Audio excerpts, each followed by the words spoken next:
Buenos días a todos. Estamos nuevamente los integrantes del Consultorio Jurídico de Alto Impacto de la Facultad de Derecho de la Universidad Militar Nueva Granada. En esta oportunidad, los estudiantes y miembros del consultorio han preparado una explicación sobre los principales macrocasos en curso y vigentes en la Jurisdicción Especial para la Paz, eh, que podríamos la investigación formativa y la investigación aplicada. Esperamos que sea de su completo agrado y en primera instancia tenemos al estudiante Brian Steven Lamprea Forero, que nos va a hablar del macrocaso 001 relativo al secuestro y toma de rehenes en el conflicto armado colombiano.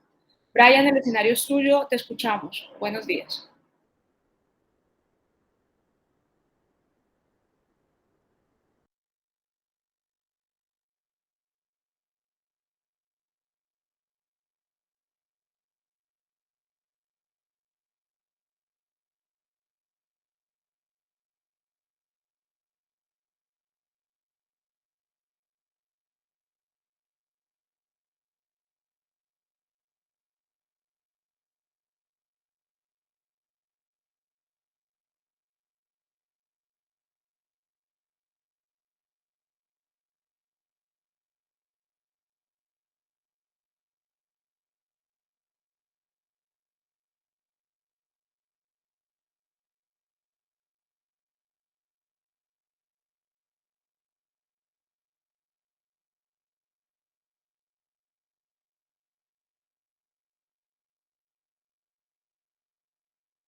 que el trato a los cautivos fue de manera muy arbitraria.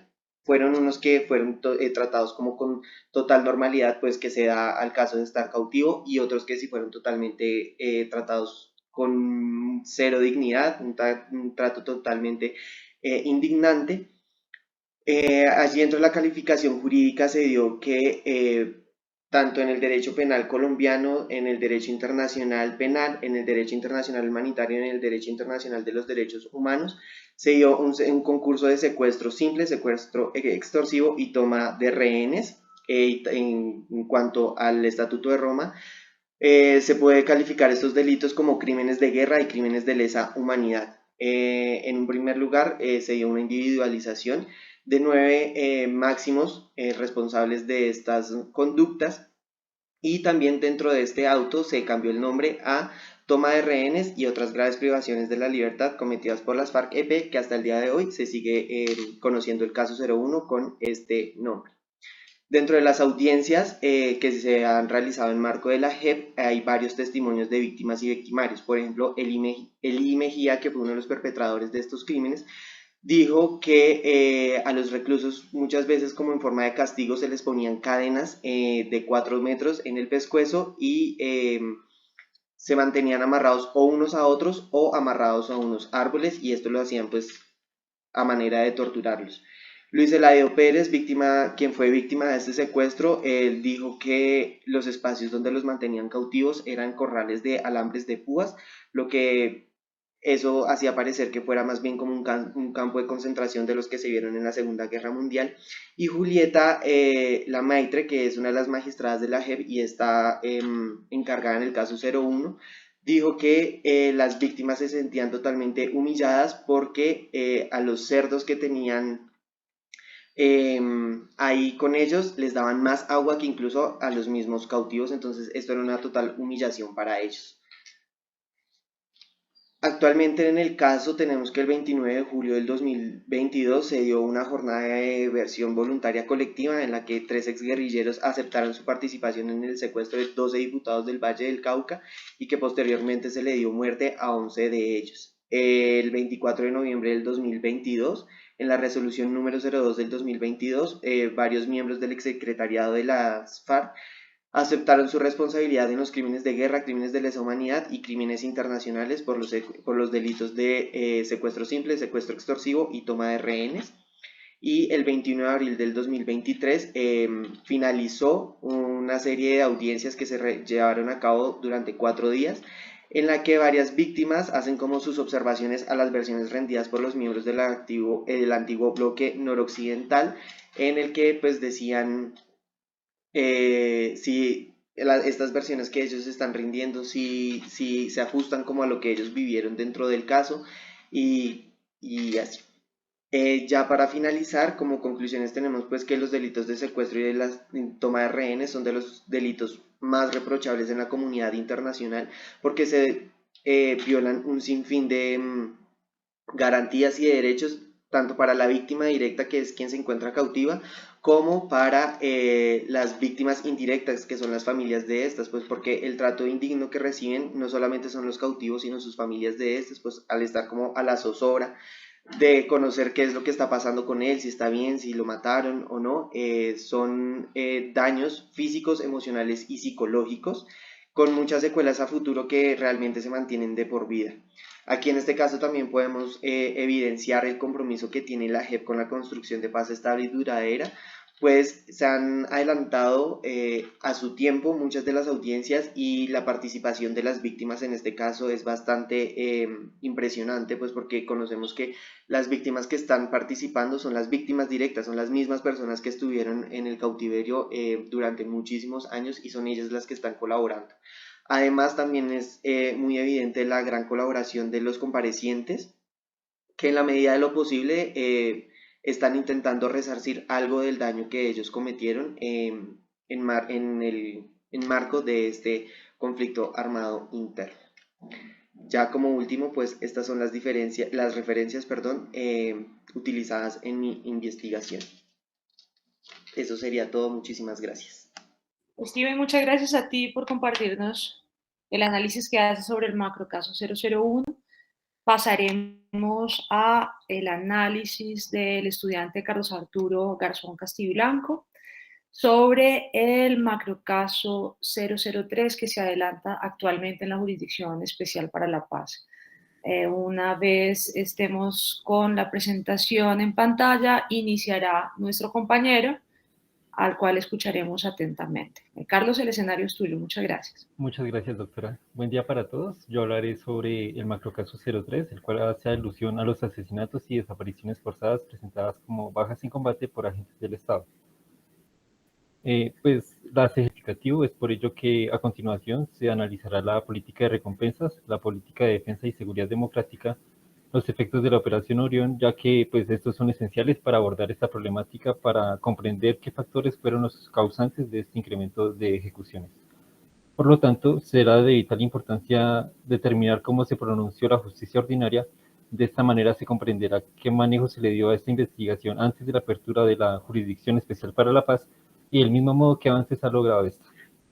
Mi pregunta problema es la siguiente. ¿Cómo ha sido la investigación de los falsos positivos a lo largo del tiempo?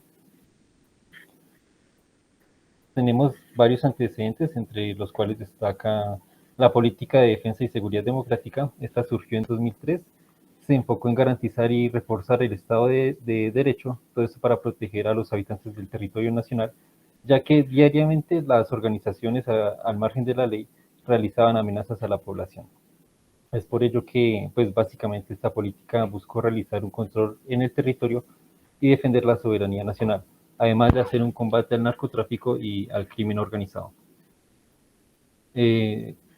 Disminuyó el número de integrantes en las guerrillas. Esto se vio reflejado ya que cerca de 18.000 integrantes hacían parte de estos grupos en el año 2002 y se redujo a solo 6.000 en el año 2008.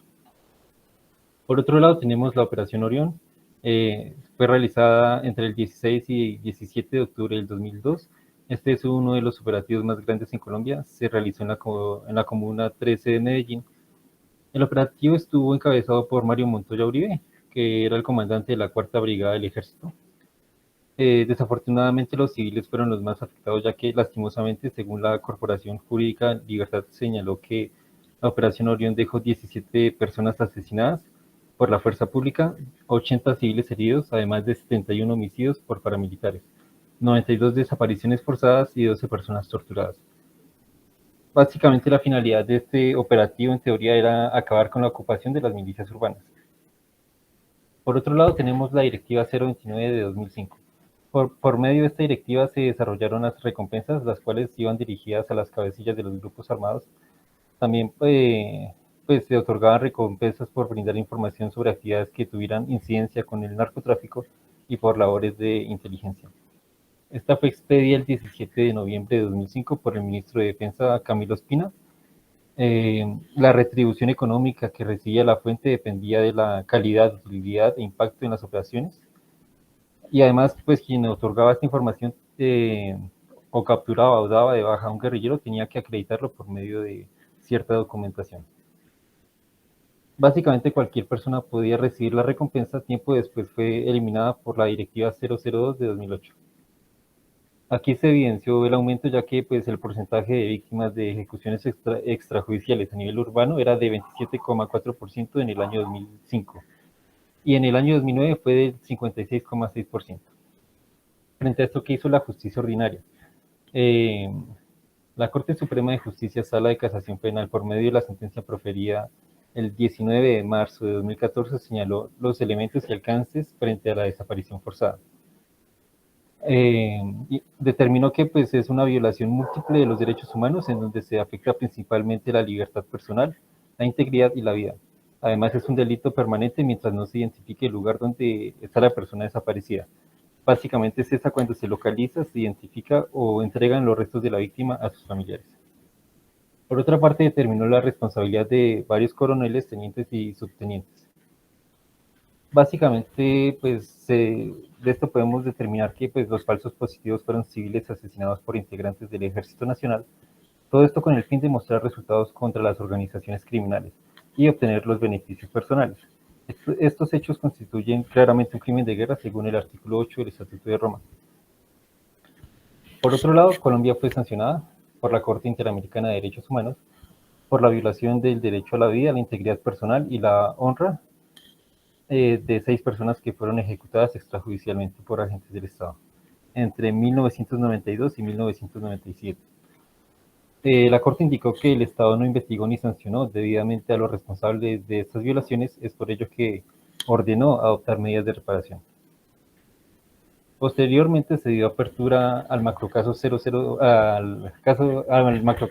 3 por medio del auto 005 del 17 de julio de 2018. A partir del informe 5 presentado por la Fiscalía General de la Nación, el periodo de tiempo va entre 1985 y 2016. Sin embargo, en este informe se evidencia que el periodo más crítico fue entre 2006 y 2008. Es importante señalar que el auto 033 que indica la JEP está avanzando con una estrategia de investigación que va de abajo hacia arriba. Primero se están identificando los responsables a nivel regional y local para determinar quiénes son los máximos responsables. Según la JEP, se han determinado 6.402 víctimas de ejecuciones extrajudiciales, las cuales fueron presentadas como guerrilleros dados de baja. Un aspecto importante a presentar es que el auto 198 del 2020 resolvió un conflicto de competencia de un proceso penal que estaba en contra de un coronel retirado del Ejército Nacional. En este auto, la Corte determinó que la JEP es la jurisdicción competente para conocer de estos hechos por su carácter prevalente y transitorio.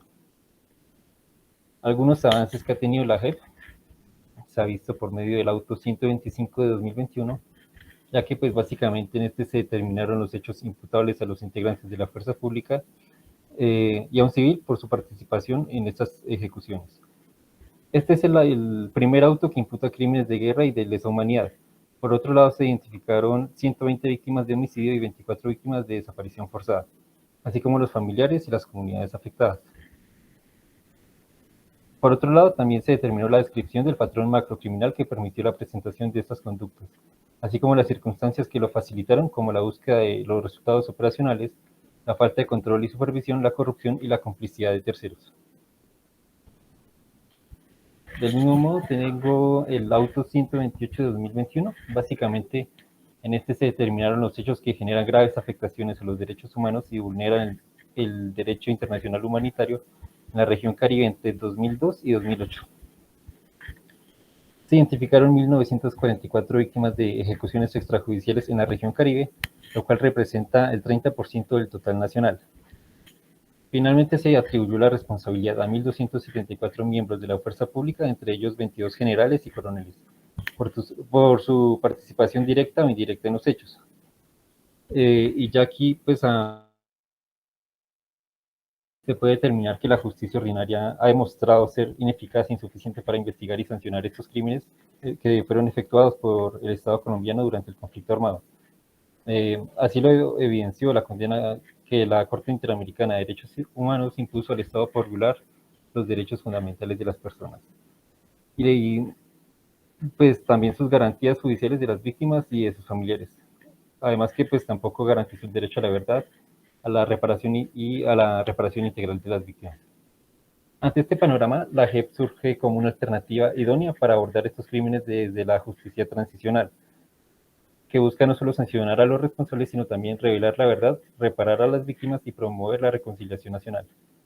Sin embargo, pues se debe cuestionar que no se ha velado por una gran participación de las víctimas, tampoco ha otorgado las medidas de reparación integral y no repetición, y pues ha sido un poco lento.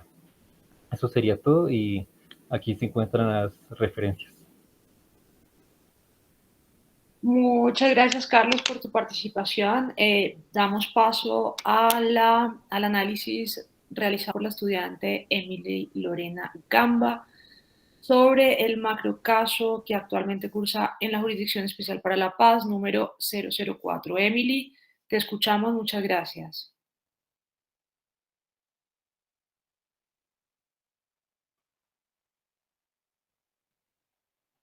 Emily, tu micrófono está cerrado. Doctora, me está negando el compartir pantalla. Bueno, mientras tú llegas, puedes solucionar, por favor, el inconveniente con alguno de tus compañeros o que alguien te pueda ayudar con la presentación. Vamos a dar paso entonces con la estudiante Isabela Chaparro con el macrocaso 005 de la Jurisdicción Especial para la Paz. Isabela, ¿me confirmas? Perfecto, Isabela está compartiendo en este momento su presentación. Emily, trata de solucionarlo para que te puedas unir con tu análisis. Isabela, te escuchamos. Muchas gracias por tu participación en el foro. Buenos días para todos. Como ya mencionó la doctora, tengo el macrocaso número 5, que es la priorización territorial de la región del norte del Cauca y el sur del Valle del Cauca por el conflicto armado. La JEP abrió el macrocaso número 5 el 16 de noviembre del año 2018. Este caso prioriza las violaciones de los derechos humanos y las graves infracciones del derecho internacional humanitario en el marco del conflicto armado interno de los municipios de Santander, Quilichao, Suárez, Buenos Aires, Morales, Caloto, Corinto, Toribio, Caldono, Yambaló, Miranda, Padilla y Puerto Tejada en el Cauca y Palmira, Pradera, Florida, Candelaria y Jamundí en el sur del Valle del Cauca. La pregunta problema que se planteó fue cuáles fueron los criterios de la priorización de la JEP en la información. Y con base a esto se dice que para la JEP este caso es muy importante porque estos territorios han convivido históricamente en situaciones muy vulnerables porque se encuentran indígenas, afrodescendientes y campesinos, a los que los actores armados violaron sus derechos humanos de una forma masiva, sistemática, en el periodo que se estudia la jurisdicción del conflicto armado. Asimismo, la priorización que se le dio a este macrocaso se da porque, por informes presentados por la Fiscalía General de la Nación, la Organización Nacional Indígena de Colombia y el Centro Nacional de Memoria Histórica. Con base a esto, el Centro Nacional de Memoria Histórica tiene dos informes, uno que se llama Basta Ya, el otro que se llama Hasta Encontrarlos, en el cual nos indica que es una zona con la mayor cantidad de tomas y ataques guerrilleros, con el mayor número de reclutamiento de niños y niñas, y que es una de las subregiones con mayor número de casos de desaparición forzada.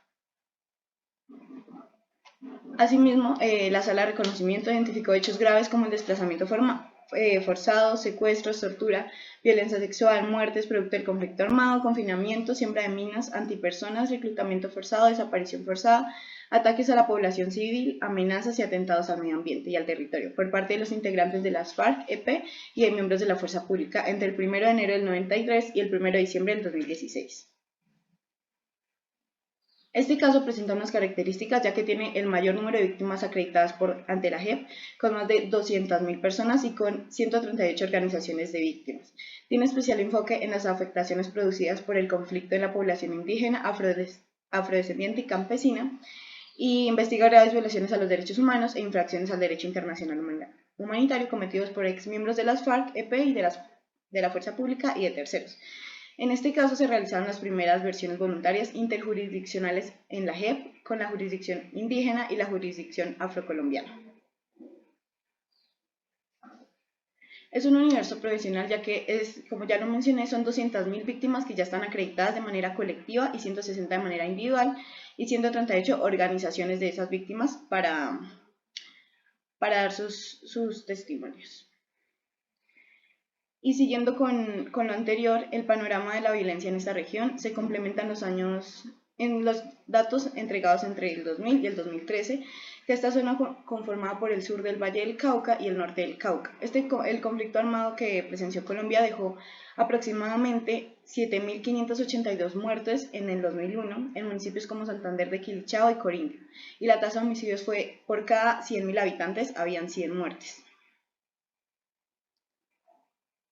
En cuanto a la actualidad, la JEP citó a 17 comparecientes de las FARC en el macrocaso número 5, el 29 de julio del 2020, en el cual a través del auto 009 del 2020 se dejó constancia de 6 abogados defensores que fundaron sus argumentos de la importancia de la participación de las víctimas para garantizar sus derechos de la verdad, justicia, reparación y la no repetición, con el fundamento del principio de centralidad de las víctimas que deben hacer parte de todo el proceso y las actuaciones dirigidas por la JEP. En este momento se están terminando estas versiones voluntarias de las que ya mencioné, de los excombatientes de las FARC-EP, y se están realizando versiones voluntarias de exmiembros de las fuerzas públicas. Asimismo, la JEP está contrastando la información recibida por cada persona que ha entregado información. Y ya a modo de conclusión, podemos ver que en efecto lo que ocurrió en los municipios de Santander, Quilichao, Suárez, Buenos Aires, Morales, Caloto, Corinto, Toribio, Caldono, Jambaló, Miranda, Pailla y Puerto Tejada en el Cauca, y Palmira, Pradera, Florida, Candelaria y Jamundí en el sur del Valle del Cauca, ha sido una violación sistemática y repetida de los derechos humanos por parte de las fuerzas militares y los miembros de las Fuerzas Armadas, y por ello se deben tomar acciones reales y concretas para ganarse la credibilidad y la confianza de esta población, ya que, con el paso del tiempo pues han sufrido de diferentes vulneraciones y violaciones de sus derechos humanos, y así dar un paso al fortalecimiento de la democracia, el fortalecimiento de la justicia y la construcción de una sociedad pacífica.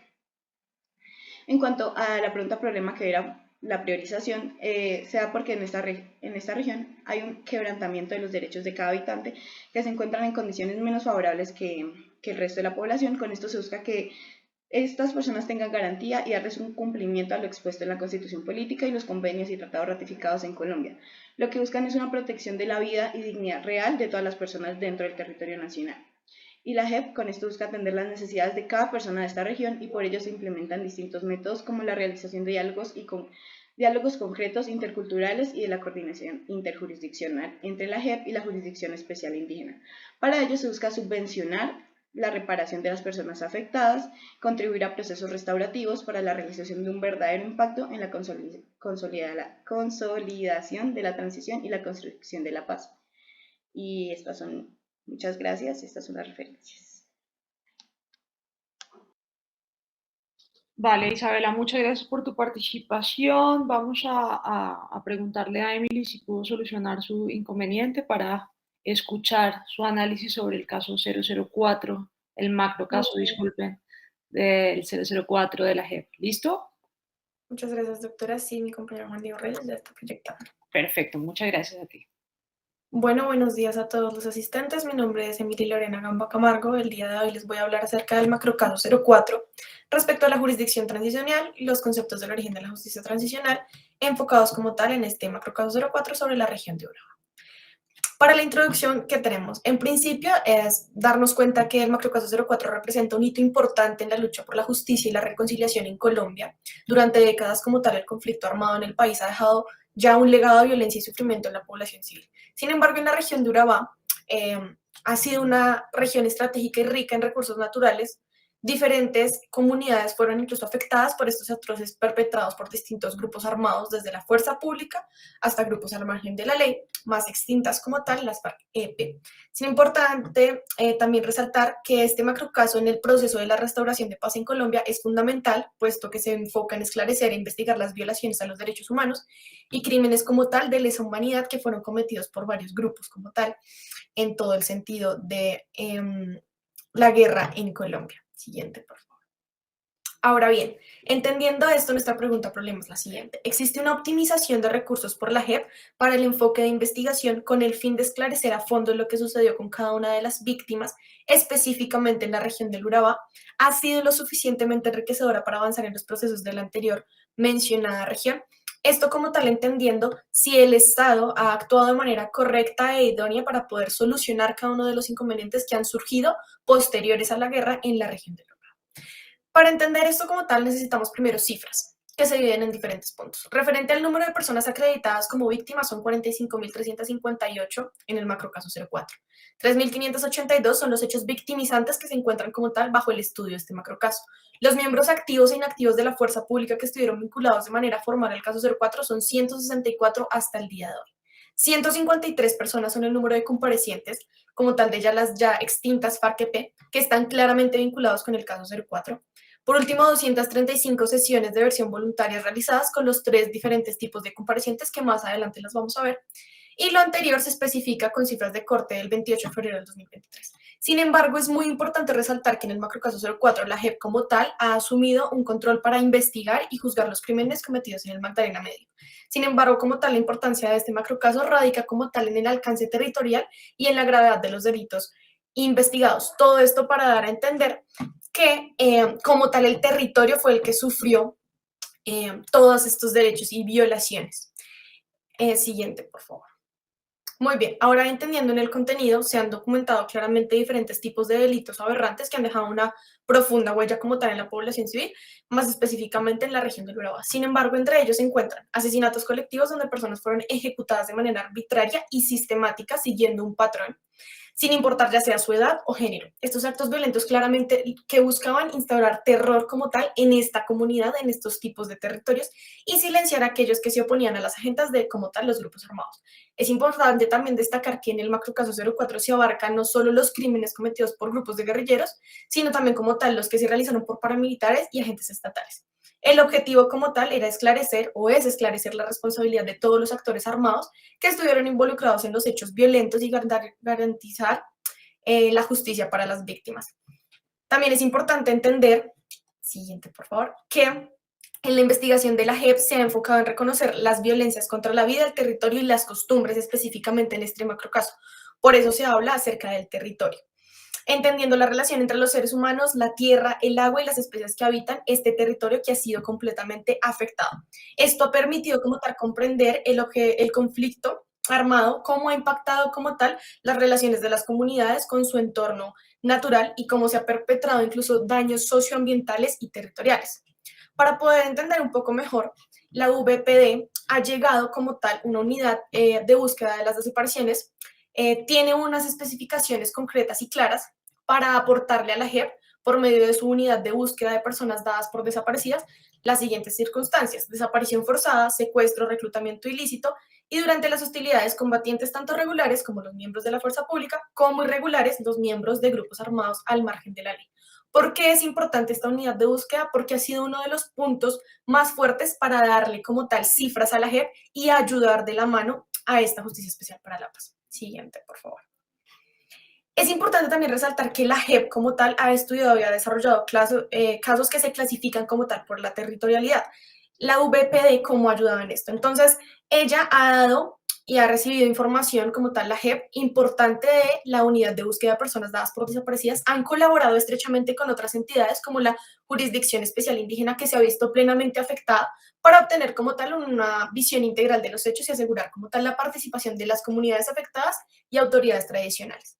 La información suministrada por la VPD y la JEP incluye un universo inicial de 7.281 personas desaparecidas y un matriz con más de 365 hechos relacionados con desaparición forzada. Todo esto ha enriquecido como tal a la JEP y ha permitido focalizar plenamente las investigaciones en la región del Urabá.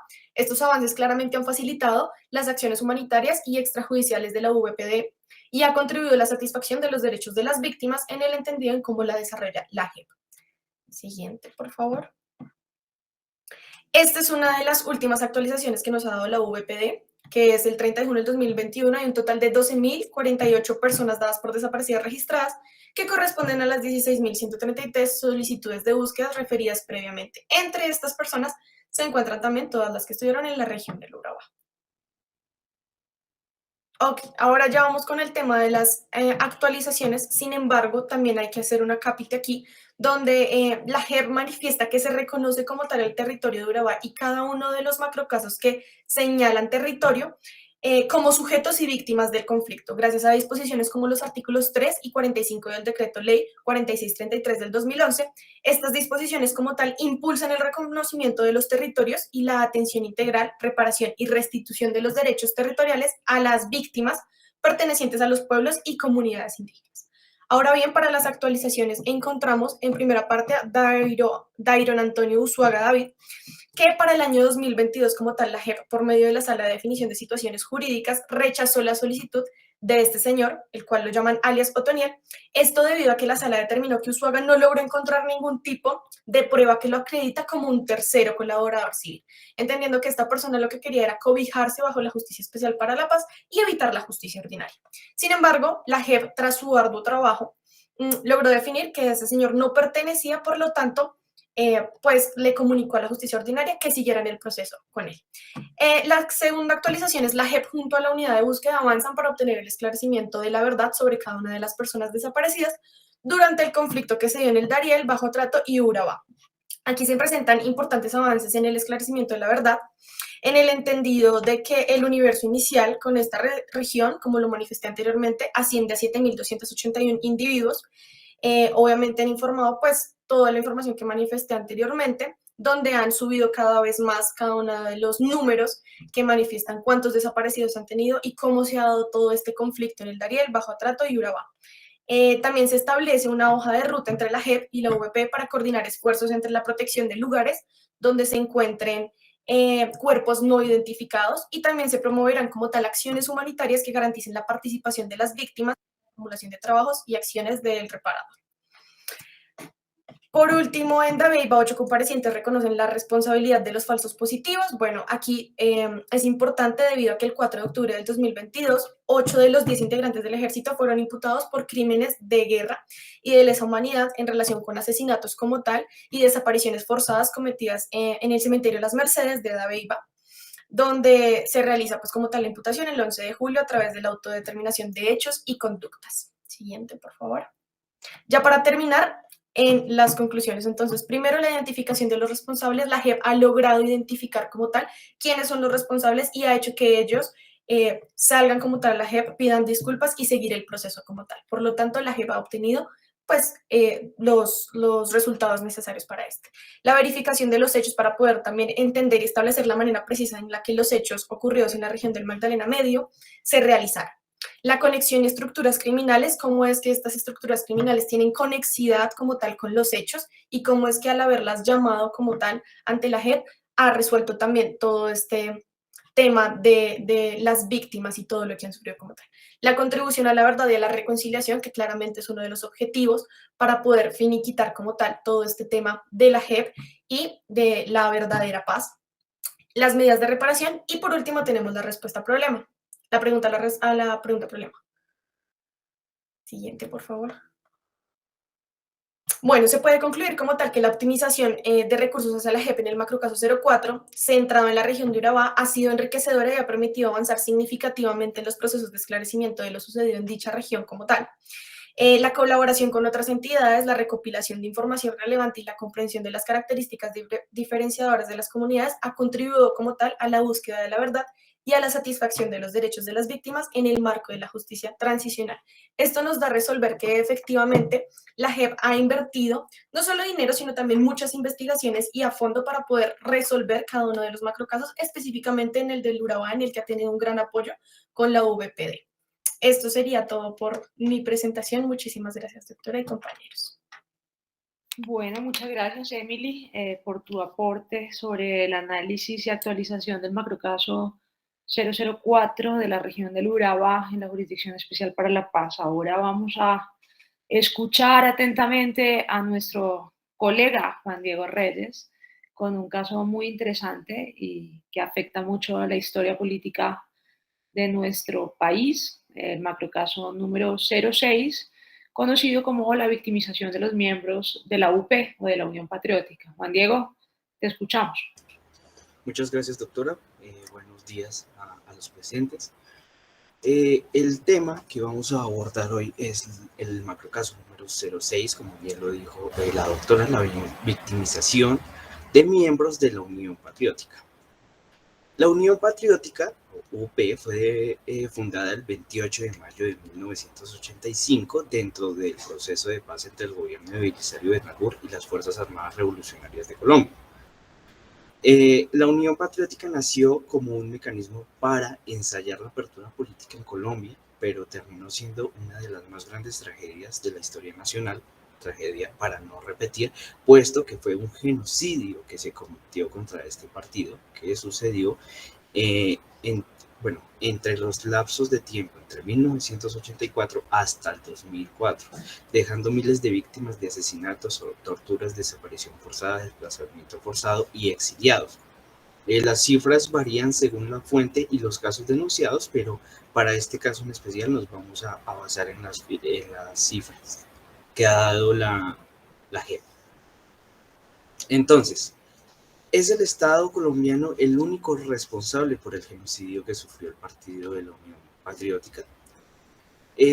Ya como lo dijimos anteriormente, la Unión Patriótica fue un partido que se dio pues, como mecanismo de participación política y como ruptura de la violencia que se vivía en ese momento en el país. Tanto participación democrática como por parte de los miembros de las guerrillas, de las Fuerzas Armadas Revolucionarias, para lograr un acuerdo con el Estado. Pero, debido a esta participación, pues se cobraron la vida de muchos de los miembros de este partido y se estima que entre 1985 y el 2002 más de 3.000 miembros de la Unión Patriótica fueron asesinados, incluyendo 2 de sus candidatos presidenciales. Se habla de la responsabilidad estatal por este genocidio, puesto que la UP sufrió persecución del Estado. También, además de esto, también sufrió persecuciones de aparatos de seguridad estatales que tenían vínculos con los grupos armados extremistas entendidos como los grupos paramilitares. Debido a esta persecución se llevaron a cabo detenciones arbitrarias y encarcelamiento de muchos de sus miembros, además de las pérdidas de las vidas de estos pertenecientes al partido. Las declaraciones de la Convención Interamericana de Derechos Humanos, debido a sus informes, puesto que se trata de una situación de derechos humanos y la violación a estos en Colombia. También incluye menciones a la violencia política y la persecución de la Unión Patriótica. En el informe anual de 1984, la Convención menciona una situación de violencia y persecución que enfrentó la UP para su tiempo. Expresó preocupación, puesto que algunos de los miembros habían sido asesinados o detenidos arbitrariamente, como se mencionó anterior. En el informe anual de 1991, la Convención reiteró nuevamente la preocupación por la violencia y la persecución a la que se enfrentaba la Unión Patriótica. Esta vez señaló ya en general la situación de violación de derechos humanos que se vivía en Colombia en este tema en específico, que seguía siendo igualmente muy grave. En el 2000, la Convención publica un informe sobre la situación de los derechos humanos en el que denuncia el asesinato de cientos de miembros de la Unión Patriótica y expresa nuevamente la preocupación ahora por la impunidad que rodeaba pues estos casos, lo que se entiende la justicia ordinaria del país.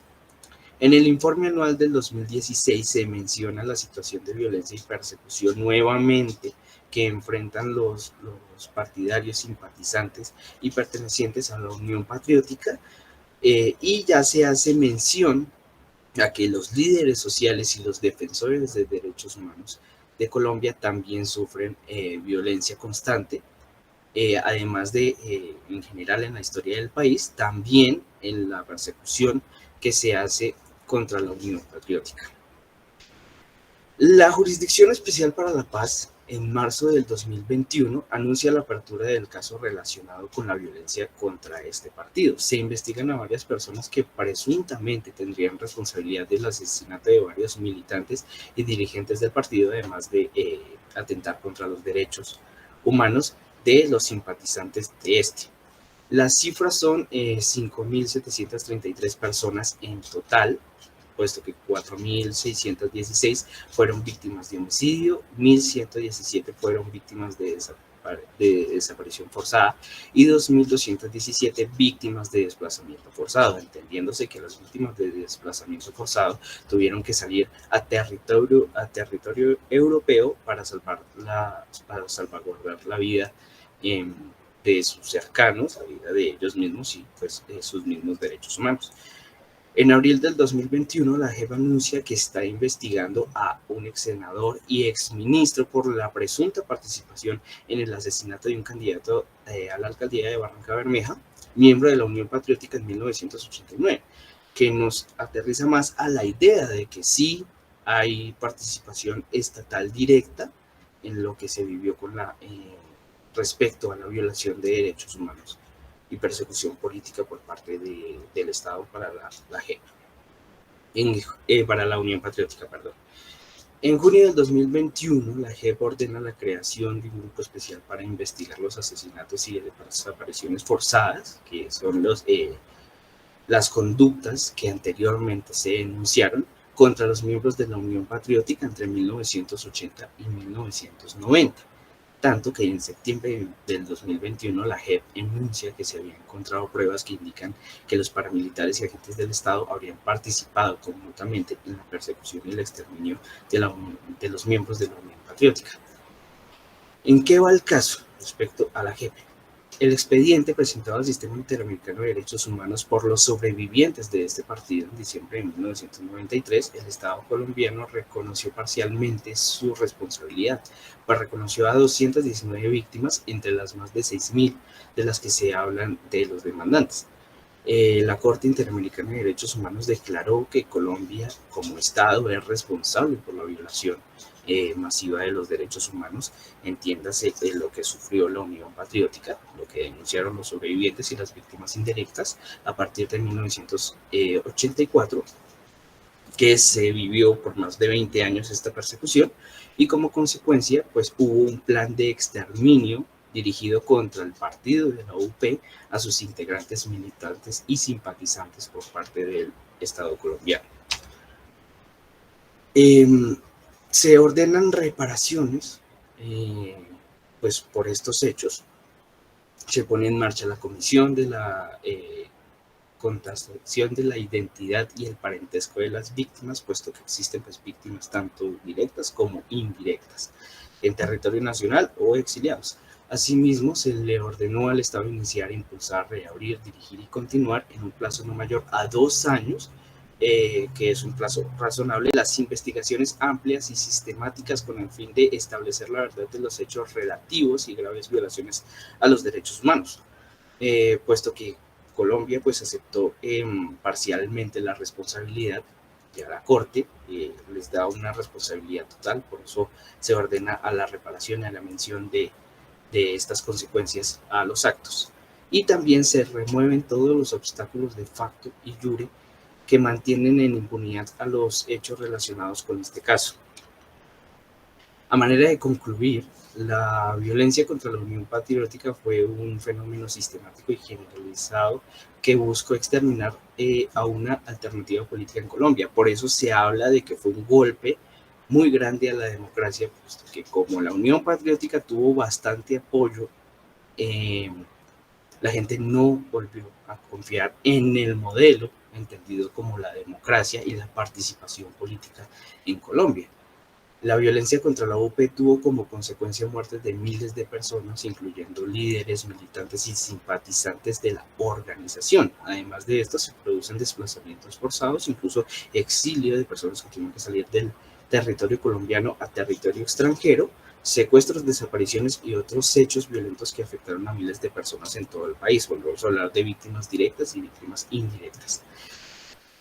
Puesto que la UP se presentó como alternativa política para sectores de la sociedad colombiana que buscaban una transformación social, de trascender desde la violencia hacia la paz por un lapso político, por una transformación política. Debido a esto se vio como una amenaza, el Estado lo vio como una amenaza, que pues atentaba contra la integridad política y económica del país, y es por esto, afirman ellos, que se pudo haber llegado a tomar la medida de la desaparición del partido.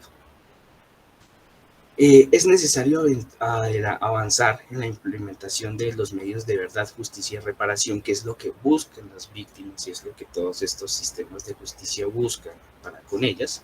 La identificación, juzgamiento y de los responsables materiales e intelectuales, entendido pues como que el responsable sí habría sido directamente el Estado, con ayuda de algunos grupos armados al margen de la ley, extremistas. La adopción de medidas de reparación integral que permitan garantizar la no reparación de estos hechos, reparaciones pues que ya se enunciaron anteriormente. Eso sería todo. Muchísimas gracias por la atención y estas son las referencias más relevantes que utilicé para el caso. Muchas gracias. Vale, Juan Diego, muchas gracias por tu análisis sobre el macrocaso 006. Vamos a darle paso a nuestra queridísima Valentina Micán con el estudio del macrocaso 007. Valentina, bienvenida, te escuchamos. Muchas gracias. Gracias, doctora. Buenos días. Como ya la doctora lo mencionó, el día de hoy les voy a hablar sobre el macrocaso 07 de la JEP. En resumen, en el caso 07, la Sala de Reconocimiento de Verdad y Responsabilidad de determinación de los hechos y conductas, en agosto del año 2021, por datos arrojados en 45 informes presentados por las organizaciones de víctimas del Estado y las instituciones universitarias, mostraron una cifra de 18.677 víctimas de reclutamiento cometido presuntamente por las extintas FARC-EP. El 48% del reclutamiento de niñas y niños se responsabiliza del bloque oriental de las antiguas FARC-EP, quienes tuvieron un mayor número de víctimas realizando sus operaciones en Cundinamarca, Boyacá, Casanare, Arauca, Guaviare, Meta, Guainía, Vaupés y Vichada, seguidos por los antiguos bloques Comando Conjunto Central, el Caribe, Magdalena Medio, el noroccidental, el occidental, decidiendo así por esto la sala priorizar territorialmente la investigación. En estos departamentos están localizados 166 resguardos de 60 pueblos indígenas. Por tales motivos, la sala investiga qué impacto tuvo este reclutamiento en los pueblos étnicos, permitiendo la participación de estos con sus versiones. A modo de introducción, durante la historia del conflicto armado colombiano, hemos visto con el pasar del tiempo, por medios informativos, una gran cantidad de menores que han sufrido el flagelo del reclutamiento. Muchos han perdido la vida y no han logrado regresar a sus casas. Por ello, la Sala de Reconocimiento de Verdad, de Responsabilidad y Determinación de los Hechos y Conductas de la JEP abrió el caso número 07, dándole el nombre de reclutamiento y utilización de niñas y niños en el conflicto armado. Este caso tiene en cuenta hechos ocurridos del 1 de enero de 1971, fecha en la cual la Fiscalía reportó el primer caso ilícito contra menores, al 1 de diciembre del año 2016. Esta decisión es tomada por la Sala por 3 informes, dados por la Fiscalía General de la Nación. El primero es un inventario del conflicto armado interno. El segundo, la vinculación y utilización de niños, niñas y adolescentes por el FARC-EP. Y el tercero es un informe de violencia basado en género cometida por la FARC-EP.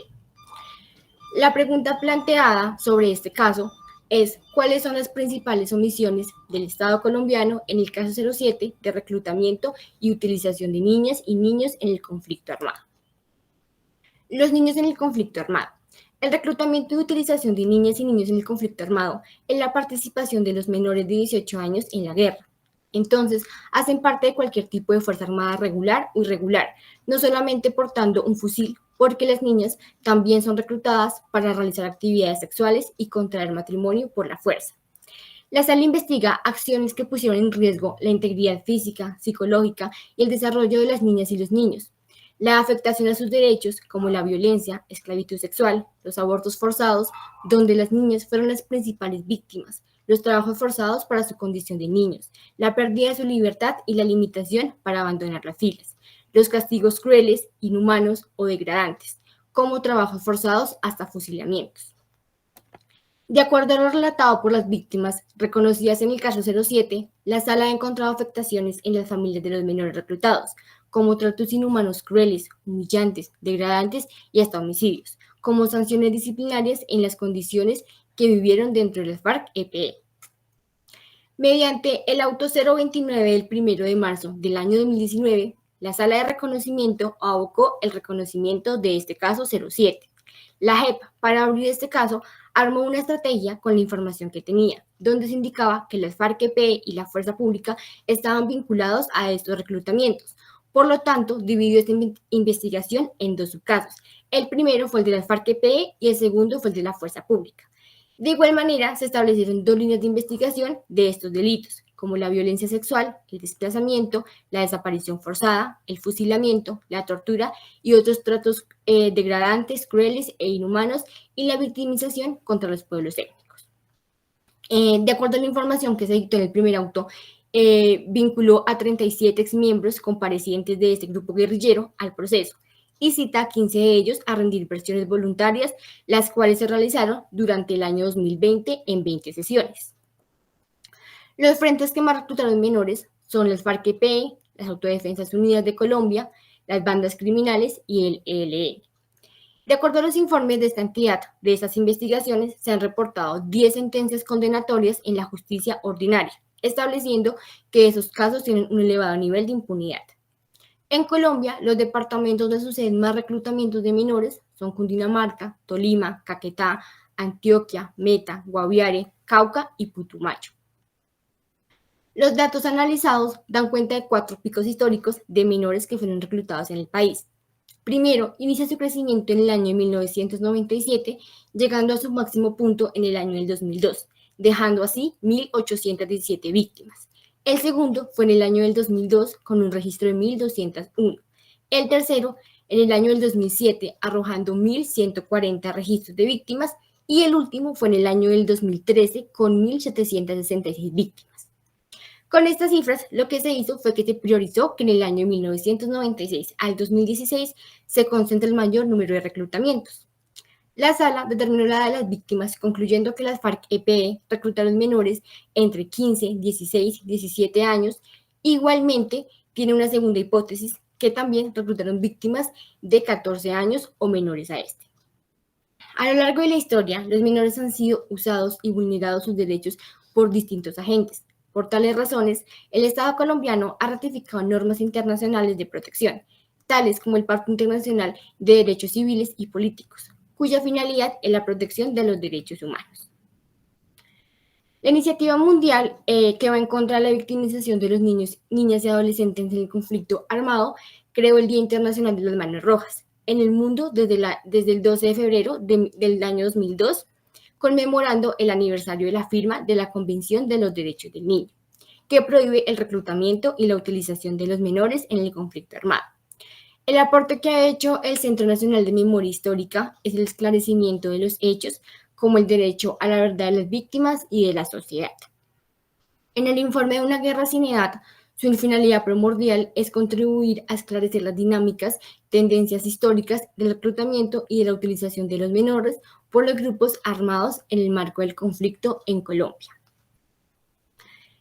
Ya para concluir, hace muchos años y durante generaciones, estos menores han sido engañados y forzados a desarrollar labores en el conflicto armado, donde nada tiene relación con su niñez, vulnerando sus derechos fundamentales como son la libertad, la educación, la salud, la integridad física, a tener una familia y una vida propia. Se considera que ninguno de estos infantes se vincula voluntariamente a un conflicto de esta índole, y las afectaciones que sufre un menor de estos es diferente a las de un adulto, como lo establece la Corte Constitucional en el auto 251 del año 2008, dando seguimiento a la sentencia T025 del año 2004. Las causas de este delito no son únicamente para el individuo que lo sufre, sino que también compromete a sus familias, a las comunidades y a toda una sociedad, como es el caso de los pueblos étnicos que afectan su supervivencia física y cultural. Con el hecho de haber dado apertura a este caso, se busca el reconocimiento fundamental de dos aspectos. El primero, que reconoce a la condición de niñas, niños y adolescentes como víctimas del conflicto armado por ser estos sujetos de especial protección, ya que no solamente fueron involucrados directamente en la confrontación, sino que también fueron dañados sus proyectos de vida, vulnerando así sus derechos fundamentales, económicos, sociales y culturales. Y el segundo, ha permitido lograr establecer las causas estructurales del reclutamiento y la participación de los menores en el conflicto. Se recomienda que las entidades encargadas y responsables sean líderes para brindar así la protección a los menores en sus derechos, investigando estas conductas, tanto las cometidas en el pasado como en el presente, y brindar la protección de estos sujetos. Finalmente, se logró dar identificación a una gran cantidad de víctimas de niñas y niños, de los cuales no todos fueron victimizados por los mismos hechos. Es importante que haya un espacio para estos casos y así cada uno pueda exponer sus condiciones de victimización y se garanticen las medidas de reparación, construyéndolas de la mano con las víctimas, los sobrevivientes y sus familias. Estas fueron las referencias utilizadas en esta investigación. Muchas gracias.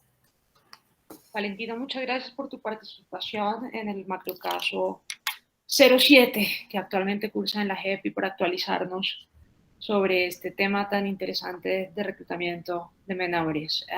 Ahora tenemos a nuestra querida jurisconsulta, doctora María Paula Collazos, haciendo un análisis y una actualización sobre el macrocaso 09 relativo a los crímenes contra los pueblos étnicos, ¿cierto?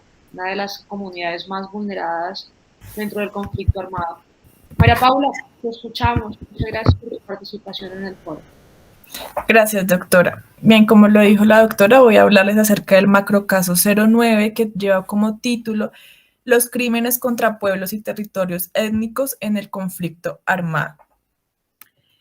Les voy a hablar de la pregunta problema, de la apertura del macrocaso, los patrones de macrocriminalidad, la participación de las víctimas, las conclusiones y, por último, las referencias que utilicé para la elaboración del ensayo. Bueno, en primer lugar, la pregunta problema que me planteé es la siguiente. Por medio de la apertura del macrocaso 09, se ha dado reconocimiento a los derechos fundamentales de los grupos étnicos que han estado desprotegidos por parte del gobierno colombiano. Frente a la apertura del macrocaso 09, esta apertura se dio en la ciudad de Bogotá el 13 de septiembre del año 2022, en donde la Sala de Reconocimiento de Verdad de la Jurisdicción Especial para la Paz tomó la decisión de responder a múltiples denuncias realizadas por varias personas pertenecientes a los grupos étnicos de todo el territorio colombiano, en donde afirmaron que durante este conflicto han sido víctimas por actos de discriminación, racismo y vulnerados por sus creencias tanto culturales como religiosas. A la JEP se le hizo entrega más específicamente de 976 informes de vulneración de derechos humanos que tenían relación con los grupos étnicos colombianos. En Colombia, legalmente se reconocen un total de 4 pueblos étnicos, los cuales son los indígenas, los afrocolombianos, los raizales del archipiélago de San Andrés y Providencia y los gitanos. Dentro de estos grandes grupos también hay unos subgrupos que contemplan al demás resto del territorio colombiano. Se encuentran dentro de los informes entregados a la JEP 375.967 víctimas que pertenecen a los territorios de Buenaventura, Sierra Nevada de Santa Marta, Amazonía y Chocó. Estas víctimas pertenecen a delitos tales como desaparición forzada, reclutamiento también forzado, desplazamiento y agresiones sexuales. Bien, frente al territorio, los grupos étnicos reconocen al territorio como base de identidad cultural, de independencia y de sabiduría. Para estos grupos étnicos, el territorio y la naturaleza en el lugar donde ellos viven es considerada como un ser sujeto de derechos y que si este ser es vulnerado, se afecta su salud y puede decaer y se puede ver en riesgo la aparición y el nacimiento de futuras generaciones. Frente a los patrones de macrocriminalidad que se propuso la JEP, en primer lugar, está el primer patrón que trata sobre las conductas no admisibles cometidas por integrantes de las FARC-EP en contra de la existencia física, cultural y espiritual de los pueblos y territorios étnicos en ejercicio del control territorial y social. Este modelo fue planteado ya que con los informes que se presentaron a la Sala de Reconocimiento de Verdad de la JEP, se narra cómo las FARC buscaban destruir a los grupos étnicos, desestabilizarlos y destruir su organización tanto política como cultural. Y todo esto realizado a través de la guerra y la violencia. Esto ocasionó el deterioro de su organización y el impedimento de que estos grupos pudieran transmitir su sabiduría día a día. El segundo patrón se centra en conductas no amnistiables cometidas por integrantes de la fuerza pública dirigidas a la privación de derechos fundamentales, colectivos y territoriales de los pueblos étnicos en ejercicio del control territorial. Este patrón plantea la hipótesis construida también a partir de informes de que varios miembros de la fuerza pública y terceros civiles irrumpían en la vida de estos grupos. los vigilaban, limitaban sus movimientos, imponían reglas y horarios para realizar sus actividades culturales, así como también el impedimento a acceder a alimentos, a rutas, a comida, y también se les obligó a desplazarse de sus lugares sagrados hacia viviendas y territorios en donde no pertenecían, y especialmente a desplazarse a sociedades donde ellos no están acostumbrados. El tercer patrón está enfocado en conductas no amnistiables cometidas por la fuerza pública y las FARC-EP en contra de la integridad cultural, espiritual, física y territorial de los pueblos indígenas. Esta hipótesis analiza todas aquellas conductas que conllevaron a la destrucción de lugares sagrados, a los homicidios de líderes y también a homicidios de la población étnica, al uso de armas y constreñimiento de los grupos indígenas. También comprende este patrón todas aquellas actuaciones cometidas por la fuerza pública al hacer pasar a varios integrantes de los grupos étnicos como guerrilleros. Eso también tuvo como consecuencia que la fuerza pública tuviera el control de todos los territorios y movimientos y actividades que realizaran estos grupos día a día, esto con la finalidad de que este grupo guerrillero no cometiera conductas punibles. Los asesinatos y diversas conductas punibles contra la integridad física realizada por los miembros activos de la fuerza pública y los informes señalan que estos tenían el objetivo regular de observar y vigilar de manera duradera la vida comunitaria y social de estos pueblos indígenas. Sin embargo, la fuerza pública estigmatizaba a estos pueblos como informantes y colaboradores de los grupos al margen de la ley. En consecuencia, estos pueblos se vieron forzados a tomar medidas generando un comportamiento diario restrictivo dentro de su territorio que no les permitía una circulación libre de la población y tampoco de proveedores de medicamentos y alimentos, así tampoco podían generar su sabiduría, tampoco podían hacer sus manualidades, que con eso es lo que vendían y podían subsistir dentro de su territorio. Frente a la participación de las víctimas, la JEP se ha propuesto realizar la recolección de datos de todas las víctimas existentes y de los delitos de los cuales fueron víctimas. Sin embargo, han tenido algunas dificultades, ya que la JEP no cuenta con todo el personal para recolectar esos datos y también hay dificultad para acceder a algunos lugares, ya que estos grupos étnicos se encuentran en zonas de poco o difícil acceso, ya que se encuentran en las zonas selváticas de Colombia y también es muy difícil acceso por vía terrestre. Asimismo, estos integrantes de los pueblos étnicos no tienen la confianza para contar a los órganos competentes los delitos por los cuales fueron víctimas. Por eso mismo, la JEP ha hecho el acompañamiento para asesorarlos y ellos puedan contar realmente qué les sucedió.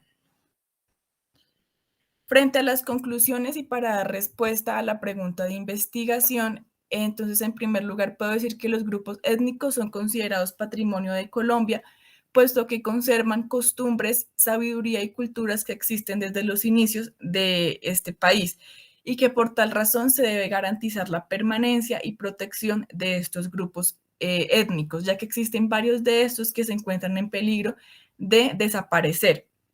Dicha protección se puede lograr a partir de la cooperación por parte de la Jurisdicción Especial para la Paz para conseguir la verdad, la justicia y la reparación integral de toda esta población. Asimismo, concluí que la JEP debe garantizar la total comparecencia de todas las víctimas. Sin embargo, aunque no cuente con un alto número de personal para lograr esto, a través de mecanismos de voz a voz y la ayuda de la sociedad en general, se pueden alcanzar a que todas aquellas posibles víctimas de los grupos indígenas se acerquen a la jurisdicción y se unan en todo lo que sucederá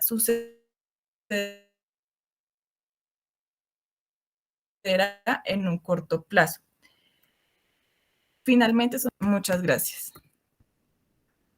Bueno, muchas gracias, doctora Collazos. Allí estamos al final con un una pequeña interferencia, pero alcanzamos a escucharte muy bien durante toda la exposición o el análisis del macrocaso a tu cargo. Bueno, para finalizar con broche de oro nuestros análisis respecto a los macrocasos que actualmente están vigentes y en curso en la Jurisdicción Especial para la Paz, tenemos a nuestra estudiante estrella, digámoslo así, no se me van a poner celosos los demás, doctora Lisette Mariana, aquí estás cerrando con esta responsabilidad de cerrar este foro con el macrocaso 00, perdón, no, este no es 0010, sino el 10, el macrocaso 10, relativo a los crímenes amnistiables cometidos por las Fuerzas Armadas Revolucionarias de Colombia en el marco del conflicto armado. Este es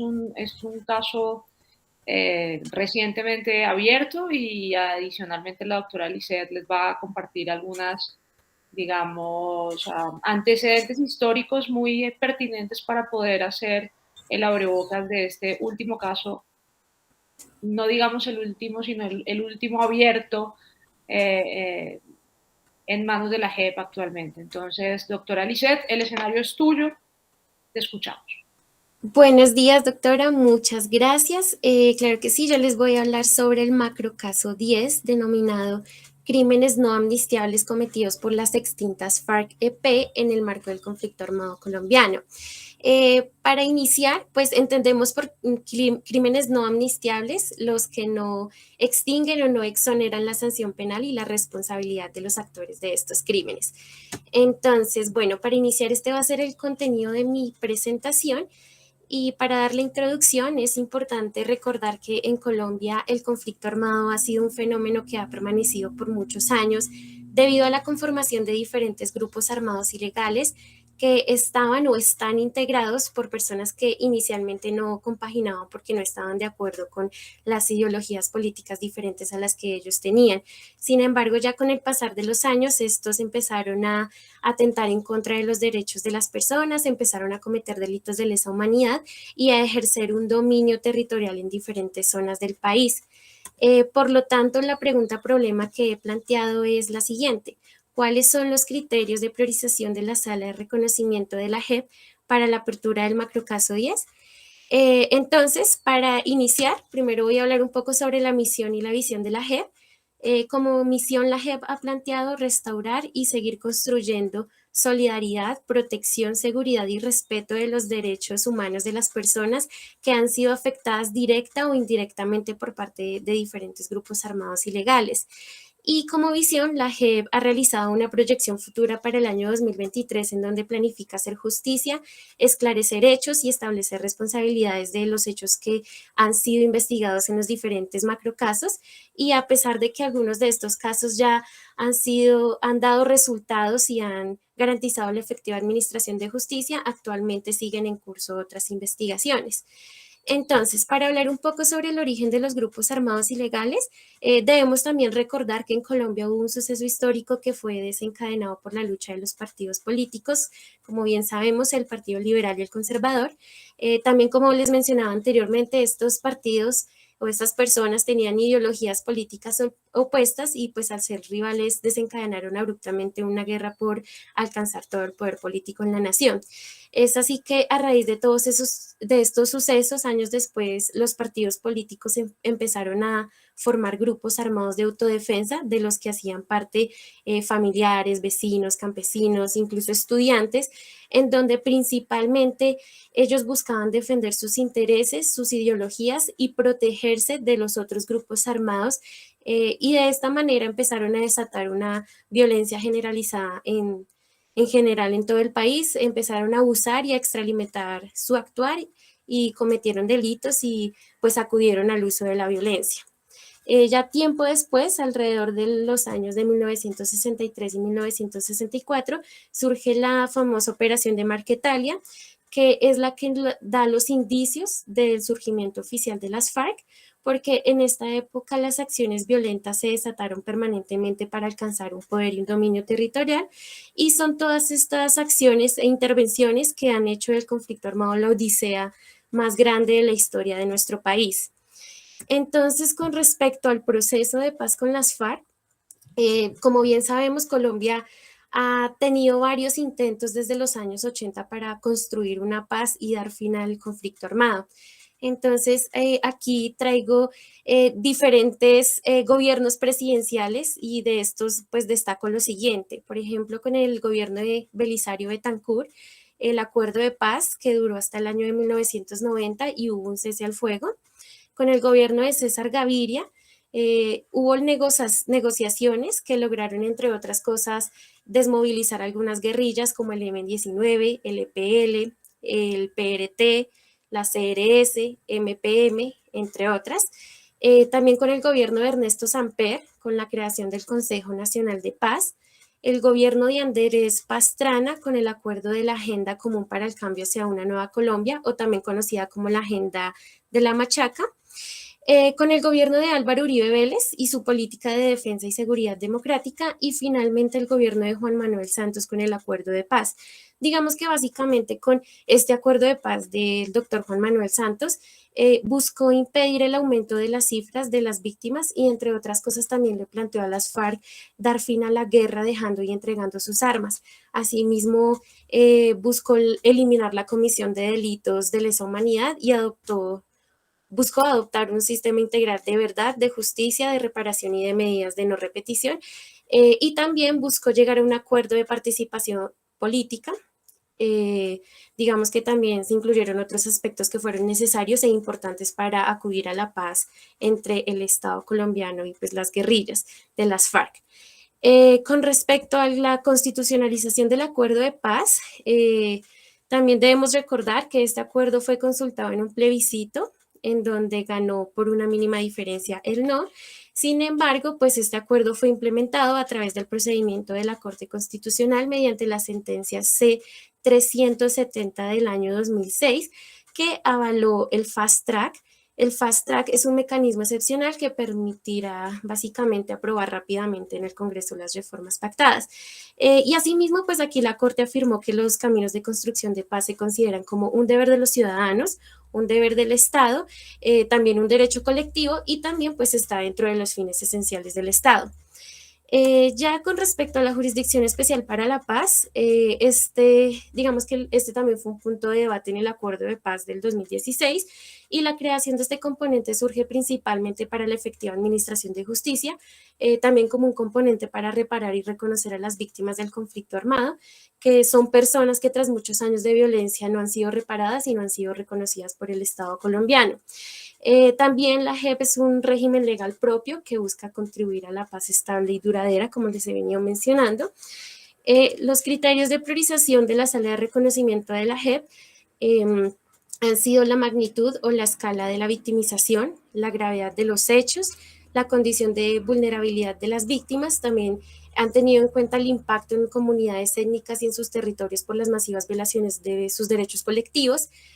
También la capacidad de ilustrar el modus operandi, esto con el fin de revelar cuáles son las razones del uso de la violencia en contra de la población civil. Y por último, otro criterio, pues la participación de los responsables en estos macrocasos.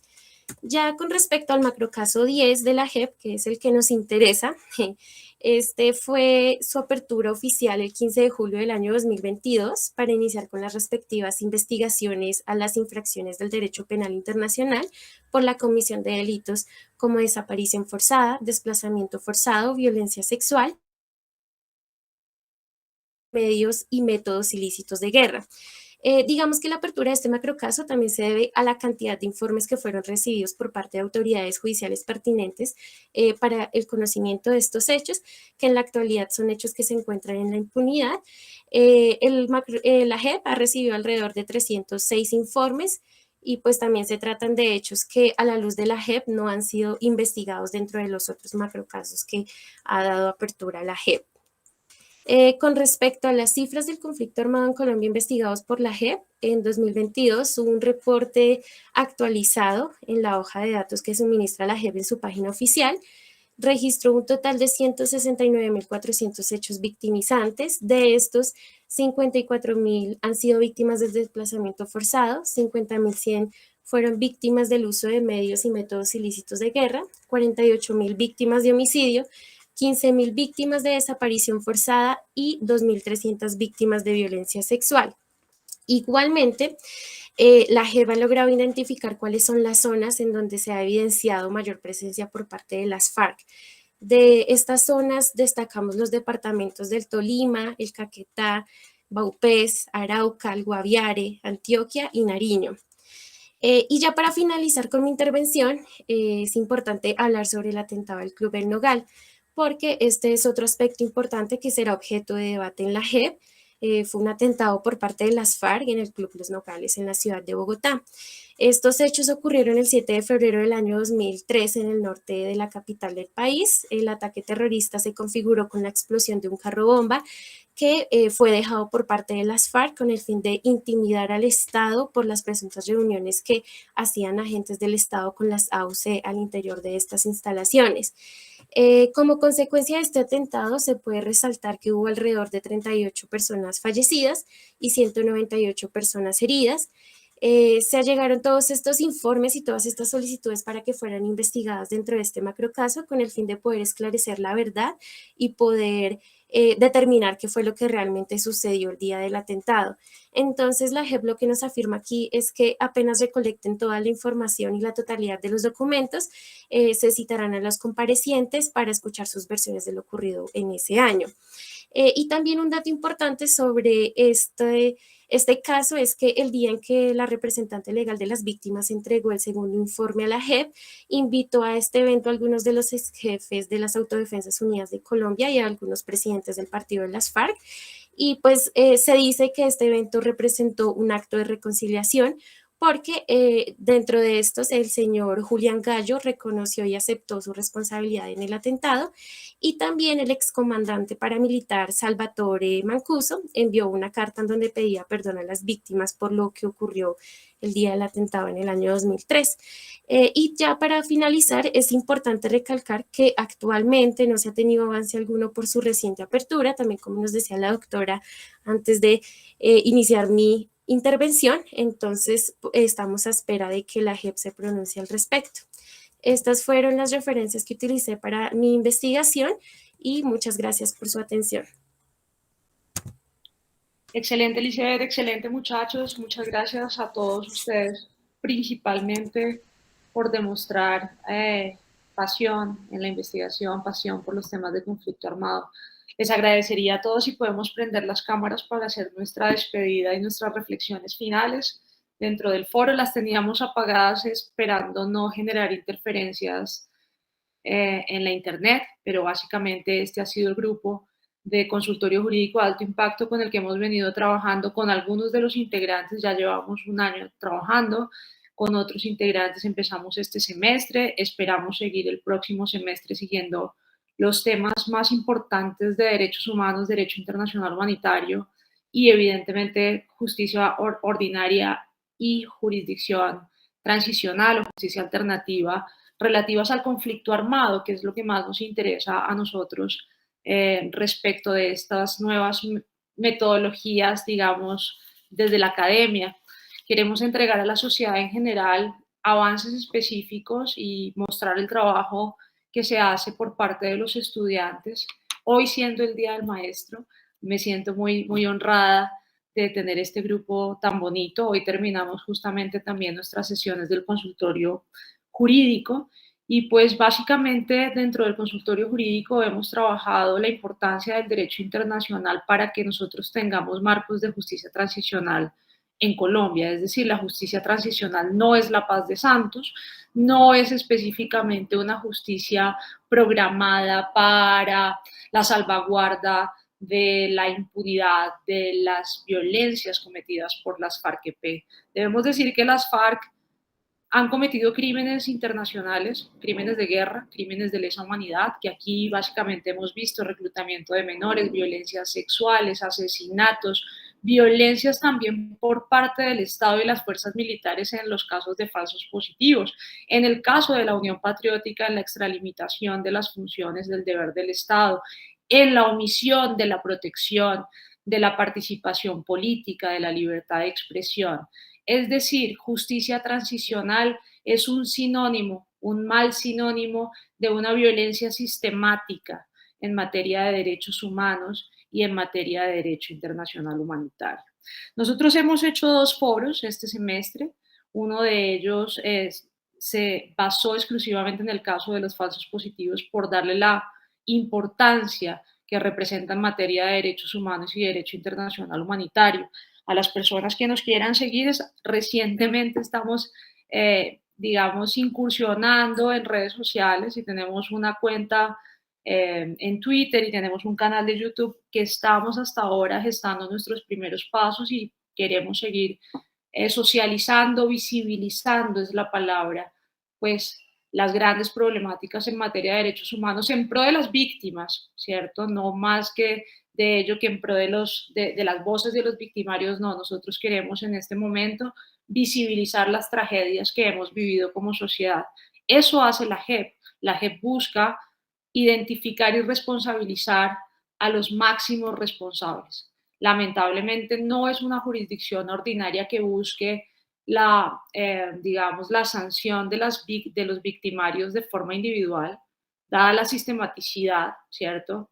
Y la gran violación y el gran número de violaciones. Digamos que las cifras que ustedes, compañeros, exponen al público en general y que socializamos entre nosotros es un universo no determinado de cifras, que si bien son muchas de las víctimas del conflicto armado no van a denunciar por miedo a ser revictimizadas o por simplemente tener la no creencia de que la justicia, ni la ordinaria ni la transicional, vaya a llegar a feliz término en el caso de la sanción de, digamos, de las violaciones, en este caso crímenes internacionales, tanto de lesa humanidad como crímenes de guerra, es decir, violaciones al derecho internacional humanitario se han cometido en nuestra sociedad.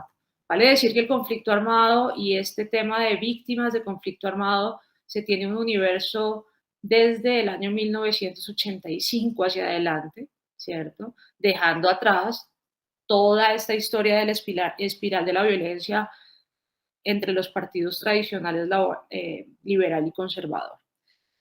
Me gustaría entonces dejar nuestras redes para aquellos que nos quieran seguir. En Twitter nos pueden encontrar como @LAIUMNG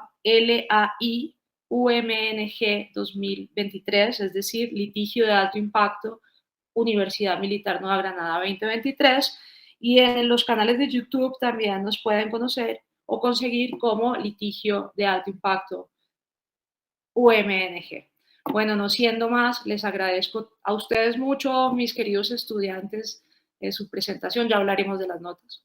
Y pues estaremos muy honrados si nos pueden difundir y si nos pueden compartir entre sus familiares, entre sus compañeros, en sus redes sociales, pues para dar a conocer un poco y en especial nuestro objetivo principal es visibilizar la situación de derechos humanos y derecho internacional humanitario que se trabaja actualmente en la Jurisdicción Especial para la Paz.